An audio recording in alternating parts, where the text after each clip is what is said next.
একজন নারীর জন্য মাতৃত্ব নিশ্চয়ই জীবনের চমৎকার এক অভিজ্ঞতা ও ক্ষমতা, কিন্তু নারীর একমাত্র সক্ষমতা বা একমাত্র আনন্দের উৎস নয়। মায়ের ভালোবাসাকে ছেলেমেয়েরা অনেক সময় টেকেন ফর গ্র্যান্টেড বলে ধরে নেয়।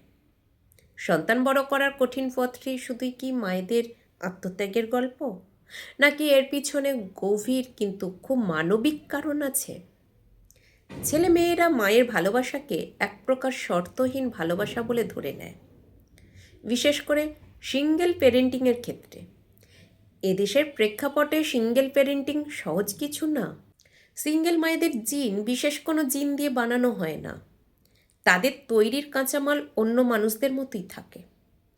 তাদের ইমোশন আরও 8-10টা মানুষের মতোই কাজ করে। অবিরাম নিঃস্বার্থ ভালোবাসা সন্তানদের মনে এক ধরনের মা তো থাকবেই ভাব তৈরি করে। দুঃখে কষ্টে ব্যর্থতায় ভুলে সবার আগে তো মাকেই পাওয়া যায়। মা সবসময় অ্যাভেলেবেল, যা সবসময় পাওয়া যায়। মানুষ এটার মূল্য দেয় না। ত্যাগের কথায় আমি মায়ের মন ভরাবো কেন? ত্যাগের গল্প বলতে কোনো নিষেধ নেই, কিন্তু দুটো কথা আরও বেশি বললে আরও ভালো লাগে। আত্মত্যাগগুলো কেন মায়েদের কি তুলনামূলক বেশি করতে হয়? মায়েরা অভিযোগ করেন কম, সহ্য করেন বেশি। সন্তানের অনেক আচরণে কষ্ট পান, কিন্তু প্রকাশ করেন না। সন্তানরা ধরে নেয় উনি কিছু মনে করলেই কি আর না করলেই কি। আসলেই কি তাই? মায়েরা ভালোবাসা দিয়ে ঢেকে রাখেন। এই রাখা ঢাকা করতে করতে একজন মা ভুলেই যায় তার নিজের জীবনের প্রায়োরিটি। এই সমাজ সন্তানকে কেন্দ্র করে গল্প বলে, মাকে নয়। আমরা শিখি সন্তানের চাহিদা অগ্রাধিকার দিতে হবে, কিন্তু তার পিছনে যে একজন মায়ের ক্লান্তি, নিঃসঙ্গতা, অপূর্ণতা, সেটা নিয়ে কোনো কথা বলা হয় না। মা হলে কষ্ট সহ্য করতেই হবে, এটা ভালোবাসা নয়, এটা আত্মবিলোপ। একজন মা আগে একজন মানুষ, তারপর মা। ভালোবাসা মানে যত্ন, সংযোগ, সম্মান। আত্মত্যাগ মানে নিজের ব্যথাকে অদৃশ্য করে দেওয়া। মায়ের ডিগনিটিতে আঘাত লাগলে চুপ থাকা কোনো সমাধান না। চুপ থাকা মানে সেটা নীরবে ভ্যালিড করে দেওয়া।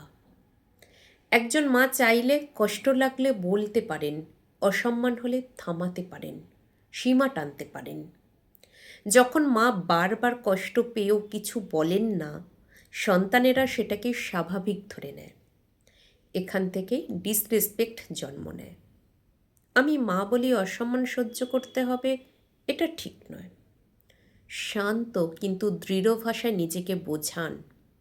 নিজেকে প্রশ্ন করুন, আমি কি কষ্ট পেয়েছি নাকি অপমানিত হয়েছি? ডিগনিটি হার্ট হলে সেটা ওপিনিয়ন না, সেটা বাউন্ডারি ভায়োলেশন। মা যদি সন্তানের আচরণে অপমানিত বোধ করে এবং সেটা বারবার ঘটতে থাকে, তবে এটা আর ভুল নয়, এটা প্যাটার্ন। সেখানে দূরত্ব নেওয়া কখনো কখনো নিজেকে বাঁচানোর একমাত্র উপায়। মাঝে মধ্যে সন্তানের সাথেও আচরণে সীমা টানা প্রয়োজন। আপনি সীমা টানছেন, সম্পর্ক ভাঙছেন না।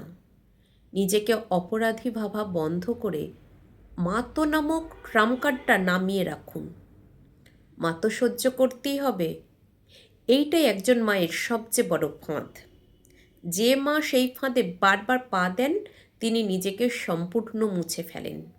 সন্তানরা তাকে হারানোর ভয় শেখে না, আর যেখানে হারানোর ভয় নেই সেখানে মূল্যও ধীরে ধীরে কমে যায়।